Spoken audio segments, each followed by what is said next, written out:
Hey guys, Rob Skiba here. So I get a lot of emails, and I definitely don't have time to respond to the vast majority of them, but I really do make an effort to try to at least read them, especially if they're not too long. And the same goes for Facebook messages. But, well, I just recently took another turn down an interesting passageway in the rabbit hole. It started with a friend on Facebook sending me this picture of an Irish megalithic rock art symbol for the firmament. I know there are a number of people in the Flat Earth movement who are adamantly opposed to the dome. Frankly, I think they have to ignore way too much textual and visual depictions from the ancient world, of course, also backed by good modern scholarship recognizing these things in order to maintain their view, but whatever. To each their own, right? But for me, for me to be an honest researcher, I've got to be willing to look at the evidence, and it seems everywhere I turn, I see someone in the ancient world either writing about the firmament or depicting it, usually as a dome, which of course would be the most logical shape to place over the biblical circle of the earth. So, yeah, I believe that if we are on a circular, flat-ish plane set on pillars under a firmament, that it is in fact a dome. Now, how high the dome goes or how far out it extends to the edges, that's anybody's guess right now. Unless, of course, we look at the interesting evidence surrounding Antarctica and the various missions that Admiral Byrd went on down there and others. Of course, we have Operation Deep Freeze. That's when a lot of people are down there in Antarctica. And then something happens, and everybody sort of pulls out of there. And then they sign this Antarctic Treaty. And very shortly thereafter, NASA's formed, just getting started right around the 1958 time frame or so. And then right away, you've got the United States and Russia. All of a sudden, they start blowing off high-altitude nukes, and the U.S. calls it Operation Fishbowl, which was part of the larger Project Dominic. And I've told you in previous broadcasts, I believe I talked about it in the Sending Thor to Smash the Firmament video, that I had learned that Dominic, the name Dominic, means of the Lord. So Operation Fishbowl being part of the larger Project Dominic, literally would be translated as Fishbowl of the Lord. So then, okay, after leaving Antarctica and shooting nuclear missiles up into the Fishbowl of the Lord, we find ourselves in the space race. Now, I'm going to pull something up here. This is part of my Testing the Globe blog series under the title of Gearing Up for Apollo, and I haven't been able to work on this in months. It's kind of where I left off, and I didn't publish this one yet, so I'll just kind of look at it here in Dreamweaver. This is it's going to be part 4, The Beast Goes South, and I've still got quite a bit to work on that one, though. But let me just skip down a little bit here to right about here. Okay. This is where things start to get a little crazy. Now, prior to this, I'm showing a timeline and everything, and basically saying what I just said. Admiral Byrd dies in 1957. Sputnik is launched. The United States completes 6 high-altitude nuclear tests in 1958. Kennedy makes his announcement about us going to the moon in 1961. Then in 1962, more high-altitude tests were performed, and they called it Operation Fishbowl. Seriously? If they're trying to keep us from looking at things as a conspiracy, they really should have tried different names. And of course, when I wrote this was before I knew what Dominic meant, so I'll have to add that to this blog. But it's as if they are literally baiting us to think the way I'm now thinking. I mean, just look at the mission names and expedition titles and the chronology we have listed so far. It's crazy. Meanwhile, the Antarctic expeditions continued. I want to focus on this one right here, 1955 and 1957. The first Soviet Antarctic expedition led by Mikhail Somov. The year of 1957 to 1958, from June 57 to December 58, was known as the International Geophysical Year. which came out of an international resolution established in 1954, the desire of which was for a nation to launch a satellite into space in order to observe the Earth and take other space-based scientific observations. The first nation to accomplish this goal would win a prize, hence the space race began. The winner would thus be recognized as the most technologically advanced.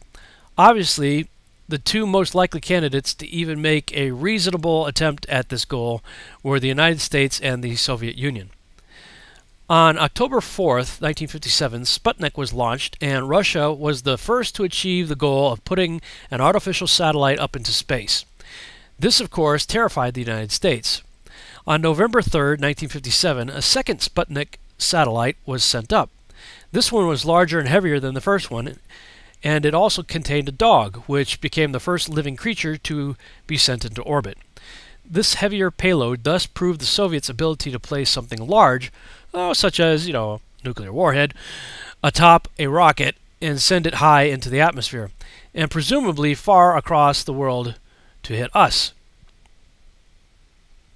On December 6, 1957, the United States attempted to launch a Vanguard rocket into space. It blew up on the launch pad.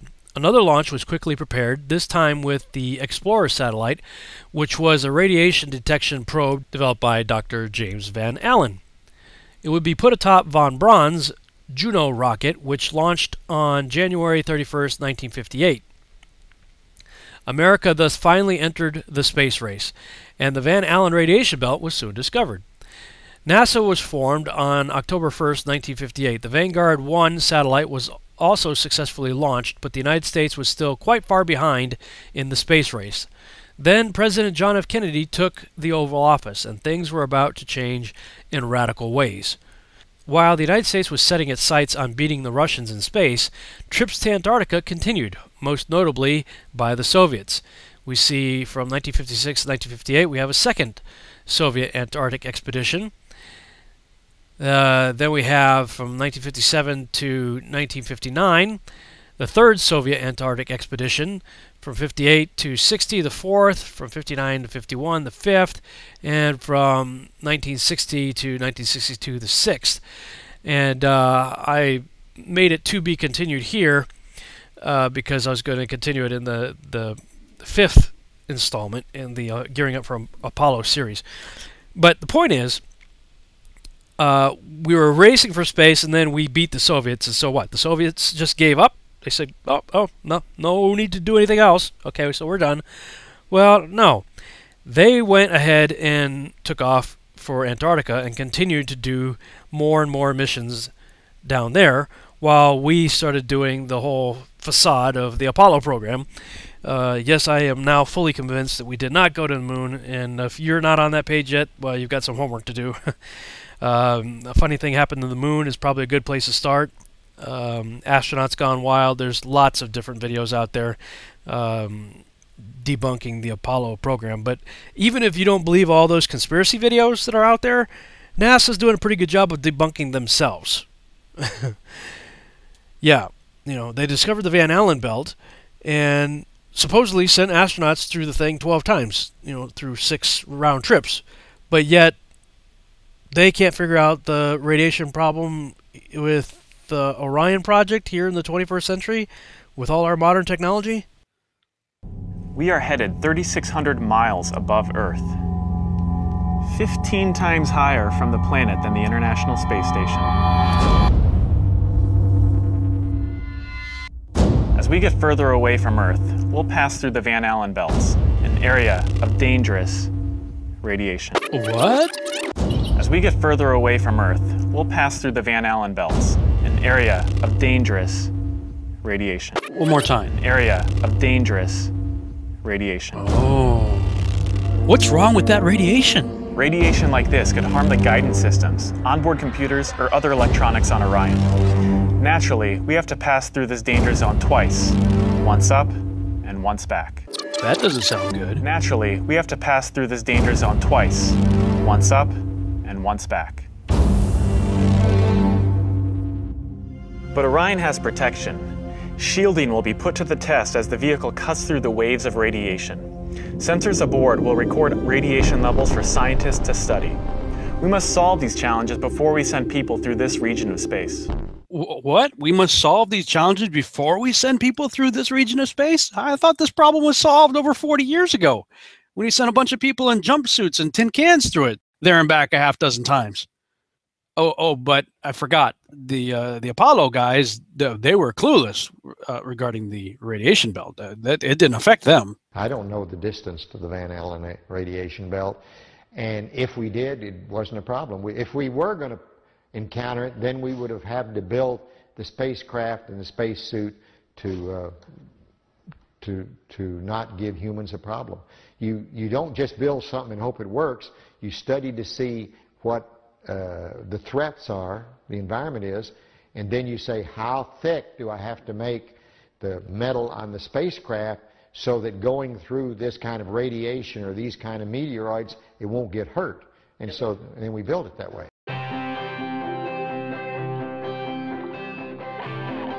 I help manage the Orion Crew and Service Module office. We're responsible for developing the crew capsule, which is where the crew lives and works when they're in space, and the service module, which is what provides the power and the fuel and the consumables then that is plumbed over to the crew module. So right now I focus a lot of my time on the development of the life support system for the Orion Crew module. Space puts us in a different environment. When we're here on Earth, we don't realize every day we're protected by the environment around us. Our bodies that are a certain pressure, we're protected by the natural radiation shield of the Earth. And when we go out into space and we don't have that natural protection, then the engineering and the spacecraft have to provide that protection for us. We don't have the ultimate answer for radiation on Orion. We're still working on that. If we were to build Orion out of the materials we need and the sole job was to protect for the radiation environment, the vehicle would really be too heavy. So we have to balance the weight of the materials that we put on the spacecraft with how much protection it's providing the crew. So we're really looking at it from an operational perspective. If we understand a radiation event has happened, the crew will actually take shelter in the aft bay of the vehicle, which is kind of down in the back end. And we'll use some of the stowage things that are around them in that back end to kind of protect them from the radiation. We have found over the years that water is a really great radiation absorbing material. So we could do things like water that's already there in the water bags for drinking and things like that. That water could be used to shield them. As well as we've had some concepts like a water-filled vest that they could put on should they know there's an event and need to be protected.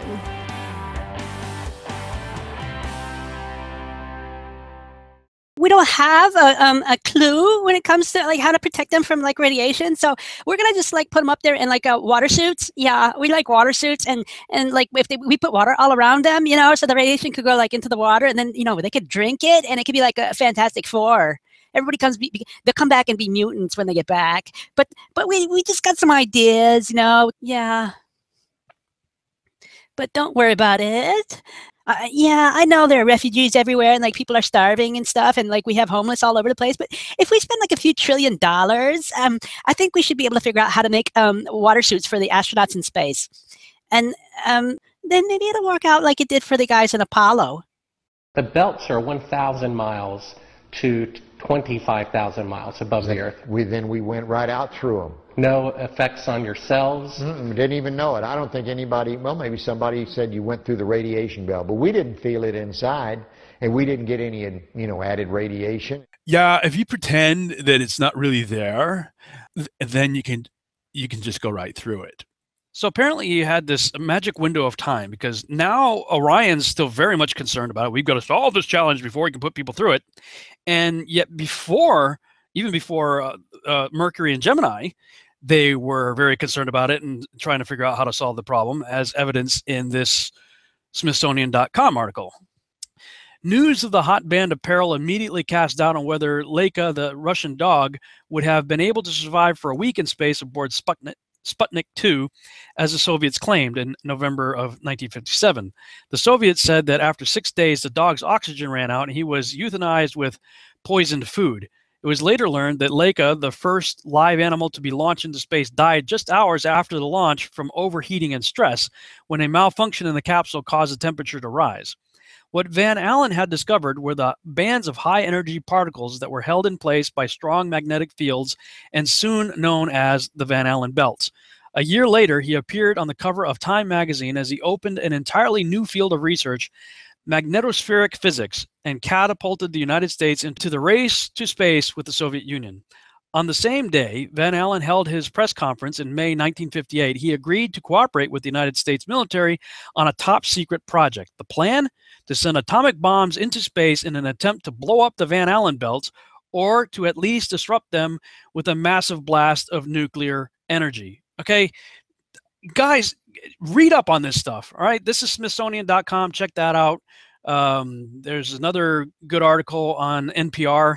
You can look up a very scary light show, exploding H-bombs in space, where they talk about this, and they got a video here showing footage of Operation Fishbowl, which is a very interesting title for after they find something in Antarctica, which the flat earthers would say is the outer rim of the circle of the Earth, and everybody pulls out. All of a sudden, NASA's created, and right after that, they start shooting up rockets into space with nuclear warheads on them, and this is what you start seeing with Operation Fishbowl. Operation Fishbowl. Really? I mean, it looks like they found something in Antarctica and they said, oh, what is this? Wonder how high it is. How high does this thing go? And they start blowing off nuclear bombs in the atmosphere. Now, were they doing that because they were testing the firmament? Were they trying to blast through the firmament? Or is it about the Van Allen belt with the radiation? Is that the problem? I don't know.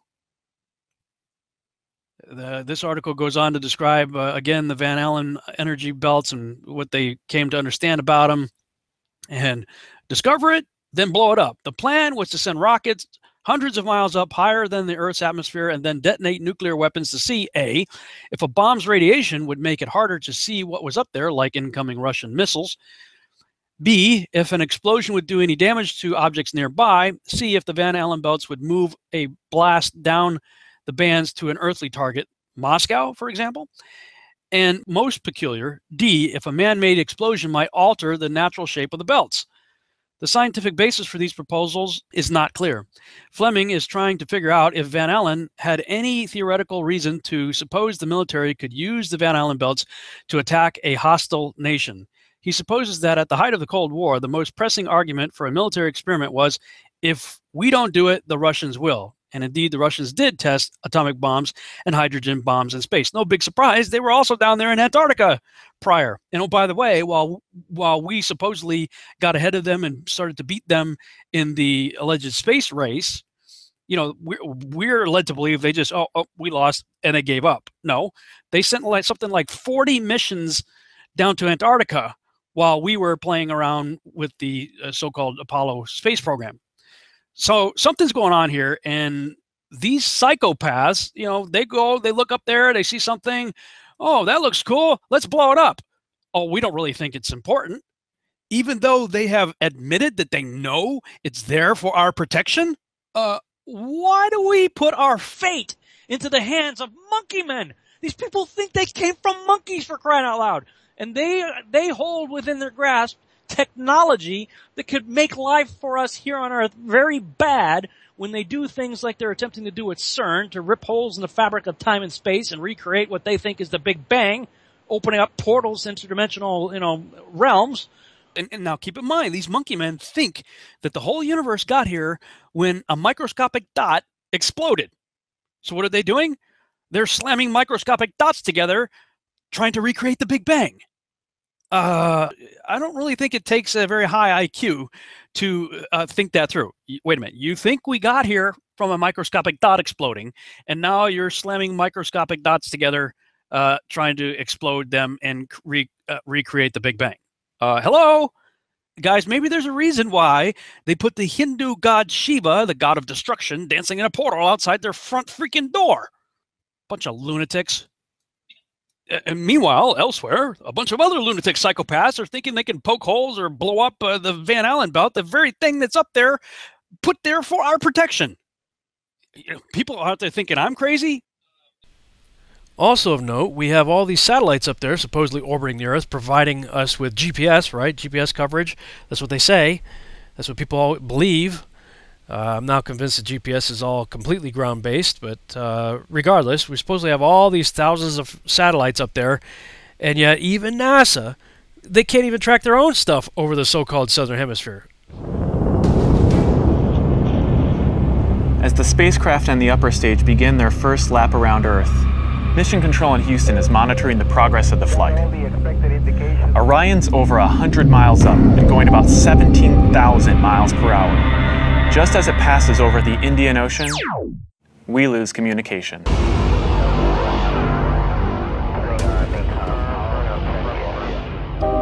This is expected. The communications link we have through satellites to Orion is momentarily lost, but Orion continues to receive and process data. Its computers can handle 480 million instructions per second. Seriously? NASA can't even track their own ships there? Really? I mean, you would think if they have the ability to put up all these satellites up there, and there's all these, global positioning systems, there's all this stuff that supposedly led to the creation of Google Earth and everything from space, right? That surely they would have the ability to keep track of their spaceship when it goes over the Indian Ocean. Yeah. Well, all of this is intriguing enough, and entire videos have been made and certainly could be made concerning this stuff, but last Thursday, February 18th, something else was dropped on me in an email. I was told to check out a few links, and I did, and wow, all I could say is this is some crazy weird stuff. So, I mean, this is like, maybe I need to create a whole section on my website called the Flat Earth X-Files or something, or, weird stuff, because this one definitely, from a flat earther perspective, is quite peculiar, let's just say. And I'll also say that it is interesting to me that Flat Earth comes out right about the same time as The Principle comes out. Now, those guys are not in any way associated with Flat Earth. They don't believe in Flat Earth. And yet, they put out this documentary. They were led to do all the research and do all the interviews and do all the editing and post-production and everything to create this video that comes out that demolishes the Copernican heliocentric model. I mean, just obliterates it. At right about the same time that the whole issue of the Flat Earth starts becoming viral. I don't know. I don't know what to make of all this. It's just, the timing of it seems rather interesting. Now, I know like people out there saying it's a psyop and all that. Maybe there is some psyop stuff going on. I don't know. I know from my perspective, I'm not on anybody's payroll. I'm not part of any psyop. I'm just a dude trying to figure what this rock is that I'm standing on, and finding a lot of intriguing and interesting, weird, strange pieces of information that right now I don't know what to do with it except to continue to explore. So this one, though, what I'm about to show you, this may be time to go ahead and get your tin foil out and make yourself a little hat, because let's take a walk on the wild side here. Check this out. This is a website called whatdoesitmean.com, and I'm looking at index /index 7381.htm, and the article I'm about to read is from somebody named, I guess, Sister Maria Teresa. She's the 73rd Sorcha Fa'al of the Sorcha Fa'al order. I don't know if I'm even pronouncing that right. I don't know what any of that means. But what caught my attention was, first I get this megalithic rock art image of the firmament, okay, from the Irish, right? And then I see that this person is born in Dublin, Ireland. So I got the firmament thing, I believe it was the night before I got this email to check this out, and I looked up to see who the author of the article I'm about to read was, and I see that it's this person from Ireland. I'm going, well, that's just weird. The coincidence of getting that rock art image of the firmament the night before and then looking at this just seemed rather odd to me. But anyway, check this out.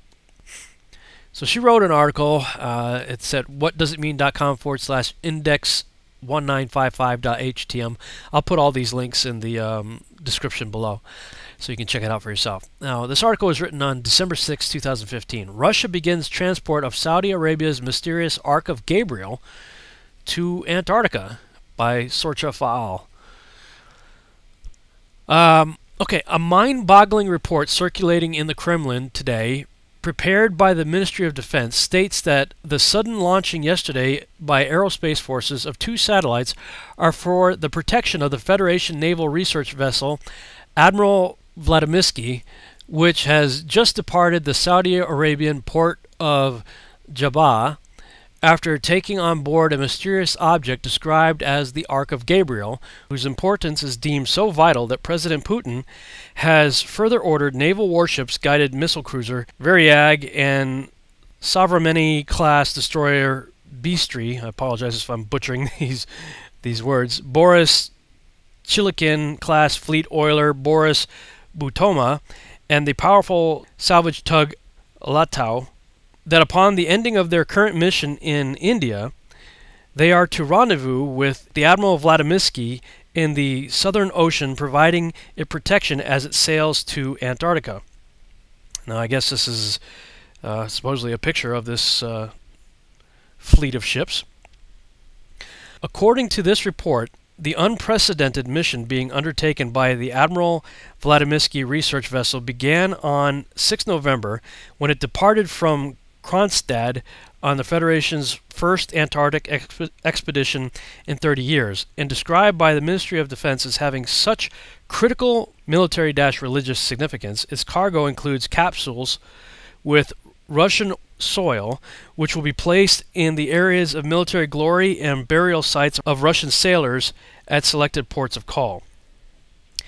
To what spurred this astonishing mission, this report explains, was the contacting of 25 September of His Holiness Patriarch Kirill of Moscow by representatives of the custodian of the 2 holy mosques in Mecca, Saudi Arabia, regarding a mysterious ancient device weapon discovered under the Masjid al-Haram Mosque, again, I apologize if I pronounced that wrong, the Grand Mosque, during what has turned into a very controversial construction project. And this is a picture, I guess, of this construction project taking place there at the Grand Mosque in Mecca. Gravely raising the concerns of the Grand Mosque emissaries, this report continues, was when this mysterious device weapon was discovered on 12 September by a 15-man tunnel-digging crew, and who in their attempting to remove it were instantly killed by a massive plasma emission so powerful it ejected from the ground, toppling a construction crane, killing at least another 107 people. Catastrophically worse, this report notes, was that barely a fortnight after the first attempt to remove this mysterious device weapon was made, on 12 September, another attempt was made on 24 September, which killed over 4,000 due to another massive plasma emission, which put tens of thousands in panic, but which Saudi officials then blamed on a stampede. Here's apparently a picture of this plasma emission. Kind of wild. I guess this represents the aftermath of that. After the catastrophic death toll involved with the Saudis' second attempt to remove this mysterious device weapon, this report says His Holiness Patriarch Kirill was then contacted by the Grand Mosque emissaries in regards to one of the oldest Islamic manuscripts possessed by the Russian Orthodox Church that was saved from the Roman Catholic Crusaders in 1204 when they sacked the Church of Holy Wisdom, now known as Hagia Sophia in Constantinople, present-day Istanbul, Turkey, titled Gabriel's Instructions to Muhammad. Important to note, this report explains, and virtually unknown in the West, were that the Roman Catholic Crusades, and like they mirror today, were not only against the peoples of Islamic faith, but also against those having Russian Orthodox faith too, and why during these crusades the Russian Orthodox Church not only protected their religious libraries from being destroyed, but also those belonging to Muslims. As to the contents of this ancient Islamic manuscript, Gabriel's Instructions to Mankind, this report briefly notes it centers around a group of instructions given to Muhammad by the angel Gabriel in a cave called Hira, located on the mountain called Jabal an-Nuar near Mecca, wherein this heavenly being entrusted into Muhammad's care a box, or ark, of immense power. He was forbidden to use it as it belonged to God only, and was instead to be buried in a shrine at the place of worship the angels used before the creation of man, until its future uncovering in the days of Yom al-Qiyamah, or Qiyamah, which means literally Day of the Resurrection. Though this Ministry of Defense report mentions virtually nothing about the conversations being held between His Holiness Patriarch Kirill and the emissaries of the Grand Mosque in regards to this mysterious weapon device, it does stunningly acknowledge that when President Putin was first informed about the grave situation on 27 September, he not only immediately ordered the mission to Antarctica for the Admiral Vladimirsky research vessel, he also further ordered 3 days later, on 30 September, aerospace forces to begin bombing Islamic State terrorists and targets in Syria. As to what this mysterious weapon device actually is, we are not allowed to report on due to the strictures. I don't know if that's supposed to be strictures or restrictions or something we have to abide by in being allowed to publish even the merest glimpses of what happens behind Kremlin walls we are currently permitted to do. This also pertains to why Russia is helping Saudi Arabia move it to Antarctica. But with both of these nations soon to be at war with the fascist governments of the West, one need only watch the following video, or click here, of some of Russia's top military officers explaining what they know of Antarctica and its past to figure out for oneself how critical indeed these times are that we are living in. Okay, so yeah, that's there's some X-Files for you. Meanwhile, in other news, we see that the Pope Francis, and Patriarch Kirill of Moscow decided to get together in Cuba February 13th, 2016, a joint declaration of Pope Francis and Patriarch Kirill of Moscow and all Russia. And you can check this out at mospat.ru, mospat.ru /en/2016/02/13/news128178. You can read through the various points of their declaration here. And check out some of this other stuff, what their concluding remarks were. You know, watch the video of what they're doing there. Interesting things. On 12 February 2016, His Holiness Patriarch Kirill of Moscow and all Russia and His Holiness Pope Francis held meeting at Havana's Jose Marti International Airport. At the conclusion of the meeting, the primates of the Russian Orthodox and the Roman Catholic churches exchanged gifts. His Holiness Patriarch Kirill presented Pope Francis with a Kazan icon of the Mother of God and the Spanish edition of his book Freedom and Responsibility. Pope Francis presented Patriarch Kirill with a chalice, a reliquary with a particle of the holy relics of Saint Cyril, equal to the Apostles' heavenly patron of His Holiness, and the Russian translation of the encyclical Laudato Si. After that, His Holiness Patriarch Kirill and His Holiness Pope Francis proceeded to the hall to sign the joint declaration, and that's what we were just looking at a second ago. Among those present at the signing ceremony were Mr. Raul Castro Ruz, President of Cuba's Council of State and Council of Ministers, members of delegations of the Russian Orthodox and the Roman Catholic churches, and other officials. Commenting the meetings, His Holiness Patriarch Kirill said, "Your Holiness, Your Eminences, and Your Graces, Your Excellency, the head of the Republic of Cuba, dear brothers and sisters, ladies and gentlemen, we spent 2 hours in an openly brotherly discussion with full understanding of our responsibility for our churches, for our faithful, and for the future of Christianity and human civilization. It was a very constructive conversation which gave us an opportunity to understand each other's positions. Now, I have to say, before I even looked into this, I remember hearing last year, the end of 2015, both the Queen of England as well as Pope Francis making mention that this would be the last Christmas, which, frankly, in my mind, would be fantastic. I'm really sick of the people slapping the holy on the profane and thinking God's happy with it. Now, I used to celebrate Christmas myself, but after doing all the research on it and realizing that it is absolutely pagan and has absolutely nothing to do with my Savior, I very quickly dropped that, as well as Ishtar Day. Those things have nothing to do with our Savior. If you really want to celebrate things related to our Savior, open your Bible to Leviticus 23 and check out the Moedim, or the appointed times, the feasts of Yahuwah. Those are the God-prescribed holidays, appointed times that He told us to celebrate, and we should stop with all this Christianizing paganism, because that is not a biblical concept. In fact, it violates Deuteronomy chapter 12. But I digress.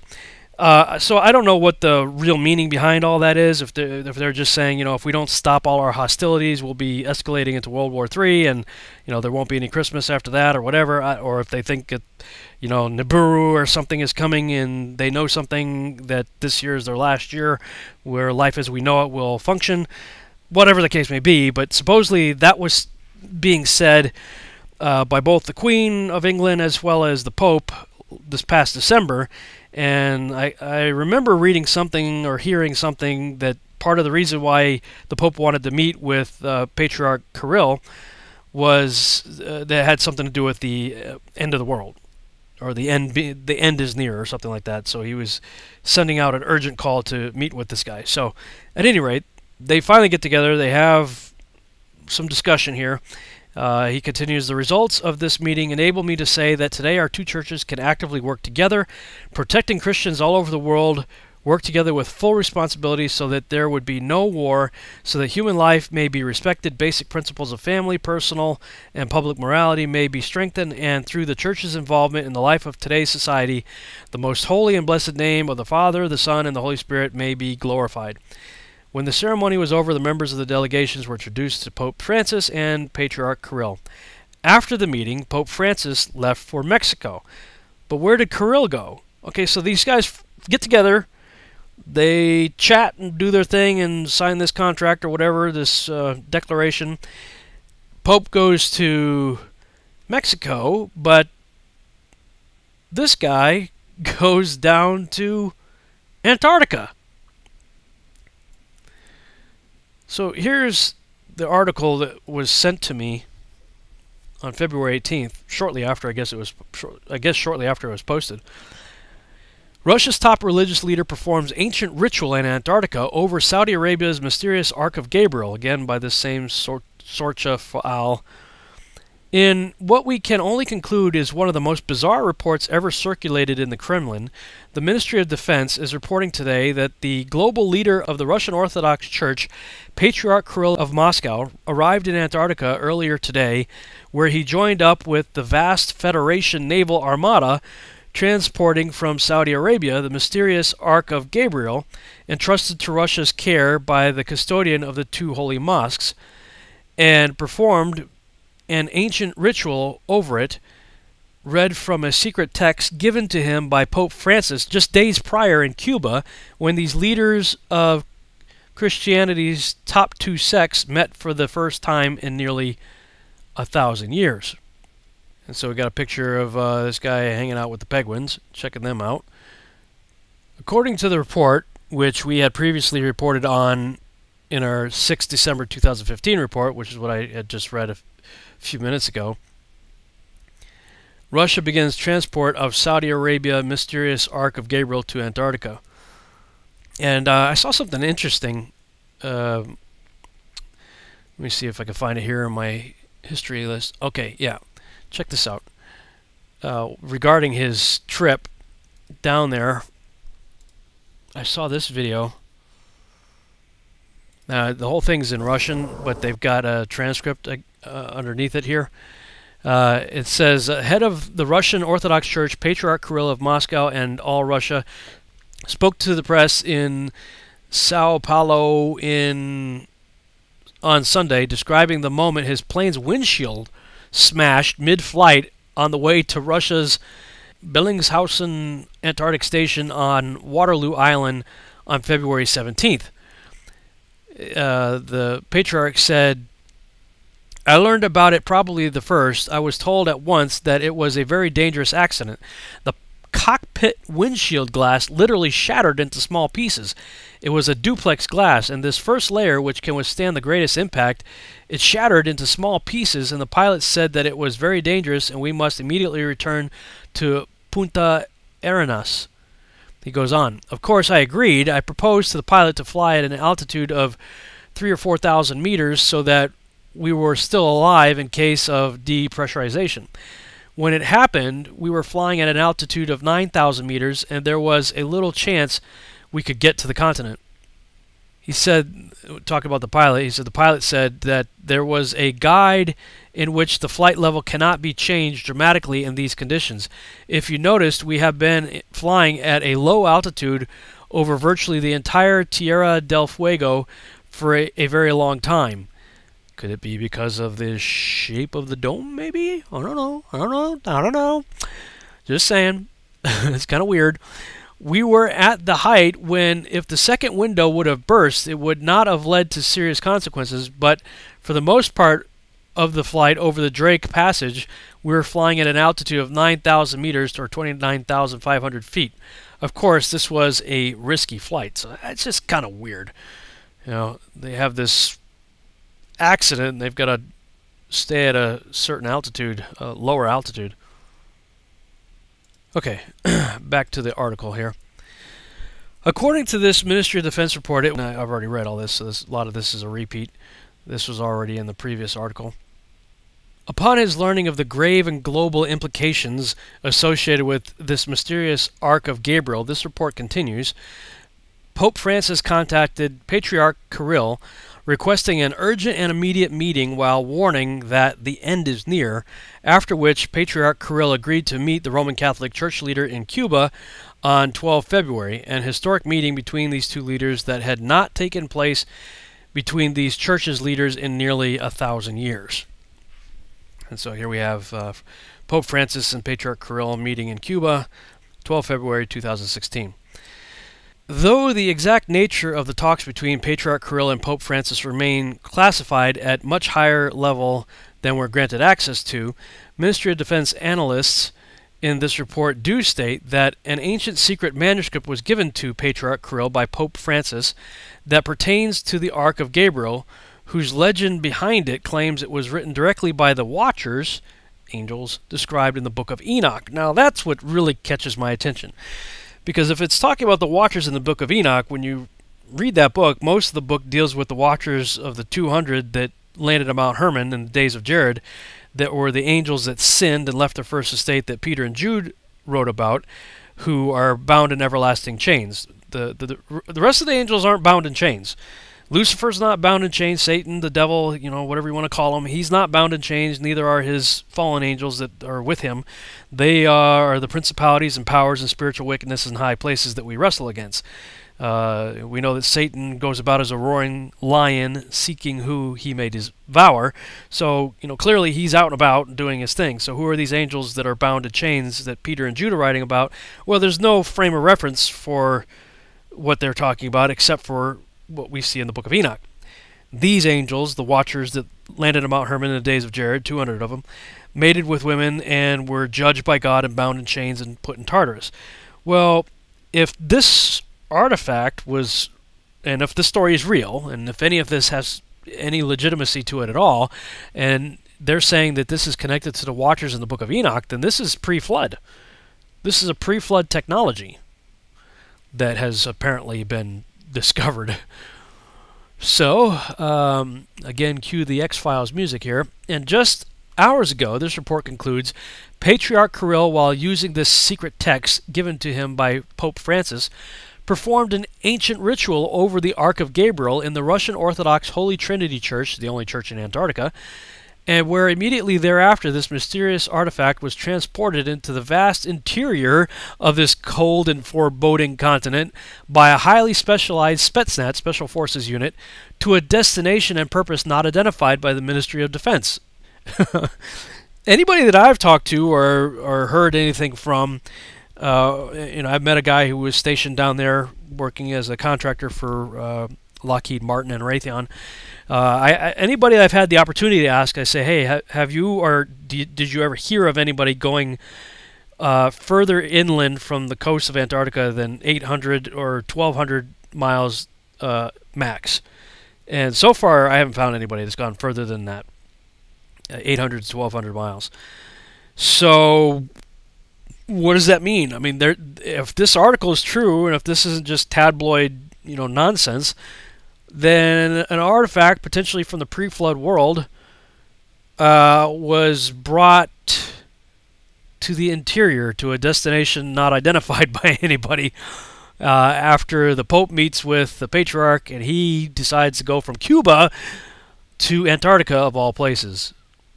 Strange. Strange days indeed. So I don't have a whole lot of time to really vet all this stuff. Something just kind of fell in my lap, so I figured I'd make a video of it and put it out there for you guys to look into, and of course post in the comments anything that you find, because it's rather interesting. At the very least, it's one of those things that make you go, Oh, I do want to read one more thing though. This is something I haven't talked about much, but in my book, Genesis and the Synchronized Biblically Endorsed Extra-Biblical Text, it's a volume that has Genesis and the King James and Septuagint side by side like a parallel Bible, and then it has the full text of 1st Enoch, Joshua, and Jubilees, all in one volume. Of course, I talk a lot about Enoch as it pertains to the flat Earth, because Enoch is definitely a slam dunk for the flat Earthers. You really don't get a whole lot in Joshua that would indicate that, but there is something that may be a clue, and that's in Joshua chapter 3. Joshua chapter 3 really goes into a great amount of detail describing what Enoch did to become so righteous and holy that God decided to take him home early, without dying. And let me see here. I'm going to begin Enoch chapter 3, starting in verse 30, and I'll read to the end of the chapter.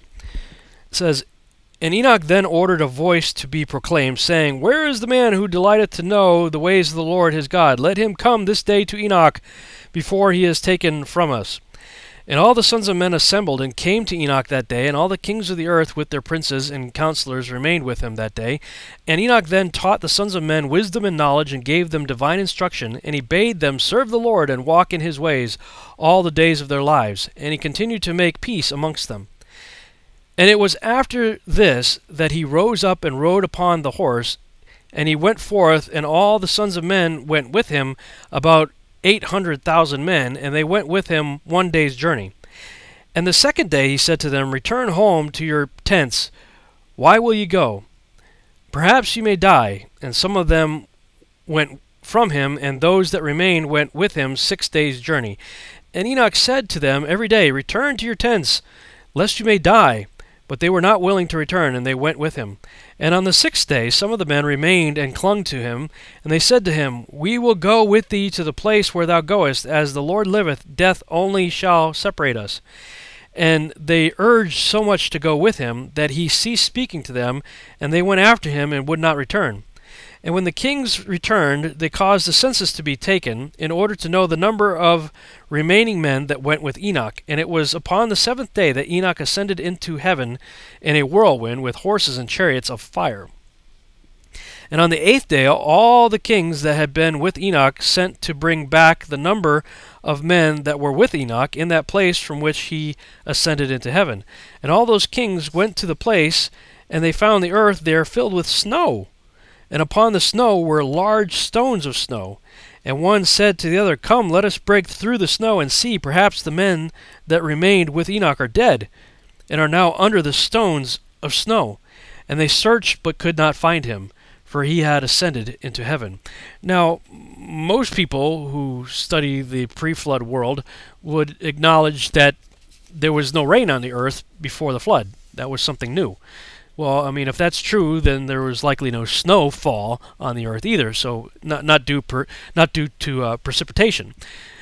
Which means if there was snow anywhere, could it be, I'm just speculating here, you know, most of the flat earthers out there who have been using the azimuthal equidistant map, and you know, the map that's on the UN logo, they've all acknowledged, as have I, that there are problems with that map. That the continents don't work out right for flight times and things like that. So, you know, okay, fine. But right now it's the only circular, you know, Bible says the circle of the earth. So that's what everybody's starting to work off of to try to figure out what a true map might be, if in fact we are on a circular plane. But just for the sake of argument, looking at the azimuthal equidistant map, the circular earth with the ice rim all the way around it, could that have been where these people ended up? Now, of course, in a pre-flood world, the continents wouldn't look like anything that we have today anyway. It was probably a lot different. In fact, there was probably quite a bit more land than there is now.